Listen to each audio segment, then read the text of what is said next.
Watermelon. Watermelon. Asa wapa na taas. Take two. Ay! Wala pa. Wala. Wala pa. Watermelon. Watermelon. Asa wapa na taas. Take two. Welcome back mga kaaldab. Ito na naman po ang inyong lingkod, si Mr. Destiny. At magbibigay po tayo ng pinakamainit na update po ngayon sa social media. Remind ko lang po sa mga dumadaan at bumibisita po sa channel natin. Trending na naman po ngayon si Maha. Bakit nga po ba trending, Mr. Destiny? Ito po, nagpepiesta ngayon ang mga Armain at Main Fanatic. Sunod na nga po raw si Main Mendoza. Natawa po ako sa mga komento, no? Dapat si Ibiang muna, di po ba? Sabi ko nga po sa inyo, may kanya-kanya tayong pananaw, may kanya-kanya po tayong opinion. Sa mga nagsasabing fake news ako, sa mga nagsasabing ganito ganyan, relax lang po kayo, di po ba? O, di kumpirmado na si Main Mendoza nga po talaga yung isasama ni Bossing sa bago niyang sitcom na Mana Mana. At talagang matatapos na nga po ang sitcom o comedy sitcom ni Bossing sa TV5. Ano ba yan, Mr. Destiny? Sa GMA7 na open 24/7. Sabi ko nga po sa inyo mga kaaldab, dito lang po kayo sa channel ni Mr. Destiny. Punong-puno na tayo ng update. Punong-puno na tayo ng kaganapan. Di po ba? Tapos sasabihin nila, hindi raw ako updated. Lagi daw po akong ganito, lagi daw pong ganon. Natatawa nga po ako eh. Remind ko lang po yung mga Armain talagang, yan po talaga yung gusto nilang mangyari.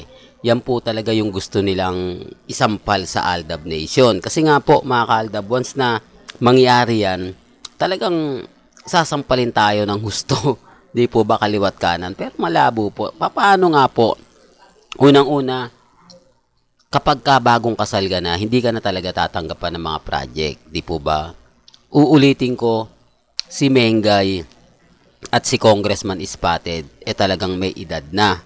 Kumbaga ito na po talaga yung dapat, di po ba? Lalong-lalo na nga po si Congressman Arjo, di po ba? Ilang taon na po siya, di po ba? 34 na. O pag edad niya ng 40, kailangan may anak na siya, di po ba? Kasi kung manganganak po si Mengay kuno ng 5 years pa, talagang gaya sinabi ko dati, si real talk to mga kaaldab ba? Dati sabi ni Ibiang, once na ikasal na sila Mengay, kailangan di muna sila magtrabaho, 1 year sila, kailangan makabuo na sila para may chikiting na akong lalaruin. Kapag nagtitaping sila, itatago ko yung bata, bahala sila maganap. Di po ba? Siguro lahat ng Armain alam po yan. Lahat ng mga Main Fanatics alam po yan. Pero siyempre yung mga Aldab Nation nagagalit niya. Oh, Mr. Destin, dapat di mo na sinasabi. Hindi, para lang klaro. Para lang po alam po ninyo. Kasi pag dumating yung point na ganito, sasabihin ni Ibiang, kailangan alam po nila yan.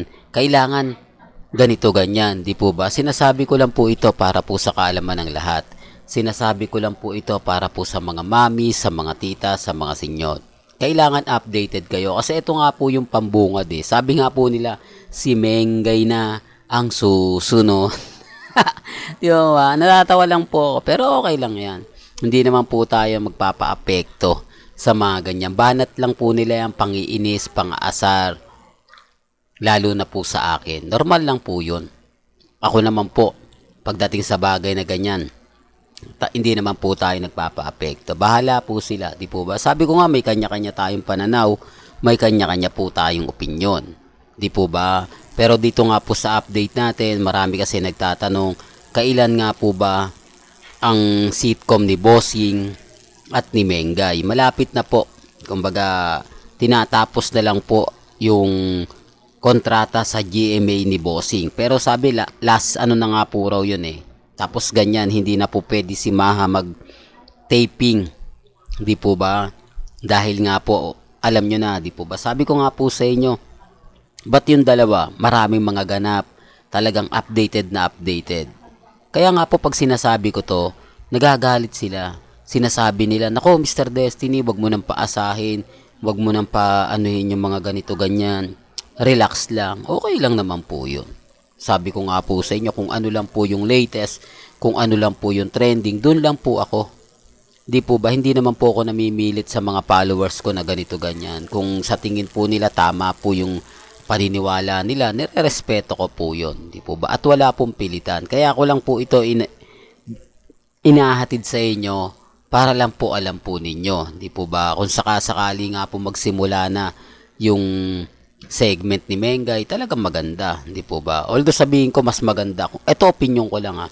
Mas maganda talaga solo si Mengay, no? Parang main goals, matatandaan nyo talagang nag-trending po yung main goals, di po ba? Season 3. Kasi nga po mga kaaldab, pinalabas na siya sa TV5. Maraming mga natuwa, maraming mga nagsabi na dito kasi sa segment ni Mengay, may matututunan ka na nga po raw. Mas, kumbaga, gagaang pa yung pakiramdam mo. Kumbaga, yung may aral ka na tapos magiging masaya ka pa. Comedy talaga si Mengay kahit sa nating anggulo tignan. Wala na pong makakatalo dyan. Phenomenal box office queen. Ngayong wala ng love team. Wala nang kumbaga nabuwag na yung 4 daw po na love team na kinakatakutan ng mga panahon na yon. Aldab unang-una, tapos bagay Aldab po talaga bago yung kay Yadin. Nasimula ni Liz Quen at ang pinakahuli nga po kay Catherine. Medyo nakakalungkot po, di po ba? Pero sabi ko nga po sa inyo, may kanya-kanya tayong opinion at reaksyon sa bagay na ganyan. Ang sa atin, kung ano lang po yung dumarating, yun lang naman po yung binabalita ko. At dito po, i-remind ko lang sa mga paulit-ulit pong nagsasabi ng ganito, ganyan. Huwag niyo pong papansinin yan kasi naghahanap lang po talaga sila ng kumbaga pambasag sa akin. Hinahanapan lang po tayo ng issue para tumigil na nga po sa pagbibigay ng update. Sabi ko nga po sa inyo, si Mr. Destiny, tuloy-tuloy po tayo kahit sa anong banat nila sa Facebook, kahit anong sabihin po nila, okay lang ako. Kaya wag po kayo masyadong magpa-apekto. Tuloy-tuloy lang po yung update natin, tuloy-tuloy lang po yung mga kaganapan. Isa po yan sa kinaiinisan nila sa akin. Isa po yan sa sinasabi nilang ganito ganyan. Hindi lang po kasi nila matanggap. Sabi ko nga po sa inyo, dito lang po sa channel ni Mr. Destiny, 101% updated po kayo. Huwag po kayong basta-basta maniniwala sa mga sinasabi, pahayag, di po ba? Basta't kung ano po yung nababalitaan ninyo, pabor man o hindi, kalmado lang po kayo. Kasi yung iba nagtatanong, yung iba hindi alam kung ano na nga po ba yung kaganapan, di po ba? Lalo na nga po sa matinding breakups ng Katnil, no? Maraming apektado, maraming kwento, pero tayo naman po yung namamayagpak Tayo naman po yung number 1 lagi at talagang trending. Siguro sa ngayon sila po yung bida, pero pagka dumating yung point mga kaaldab at sumapit nga po yung 2024, diyan tayo kumbaga magkakaalaman kung ano na nga po ba. Di po ba? Pero wag po kayo maniniwala na si Mengay na yung kasunod. Natatawa nga po ako sa bagay mga kaaldab. Sabik na sabik po talaga sila. Kasi alam ko naman na ito rin po yung gusto ng mga R-main at main fanatics. Pero kay Ibyang po kayo pumunta. Si Ibyang po talaga yung dapat na nagsasabi niyan. Kasi sabi nga po niya, di po ba? O baka may makulitan. Ako, paulit-ulit ka naman Mr. Destiny. Nire-remind ko lang po para 101% na alam po ninyo. Kasi kung sasabihin ko ito ng isa lang, yung iba hindi naman masyado naiintindihan. Tapos sasabihin nila, Mr. Destiny, may mga bali-balitang ganito, ganyan. Relax lang, di po ba? Maging matatag lang po kayo at maging kampante. Okay na po yun. Di po ba? At least ina-update ko po kayo. Walang ganito na lang po yung updates natin mga kaalda ba? Kaya kung gusto nyo pa po ng pinaka-latest at sariwang update, abay tumutok lang po kayo sa channel ni Mr. Destiny para updated po kayo sa mga latest at sa mga bagong video po na ilalabas po natin maya-maya lang. Kaya kung bago ka lang sa channel na to at isa kang true-blooded Aldab Nation na nagmamahal po kila Mengay at Isoy, tama po ang channel na pinuntahan mo, kaya consider na po kitang bagong subscriber. At huwag mong kalimutang i-share ang mga video po natin sa mga mami, sa mga titas, at sa mga senyor. Hanggang sa muli, salamat po sa panonood at pakikinig.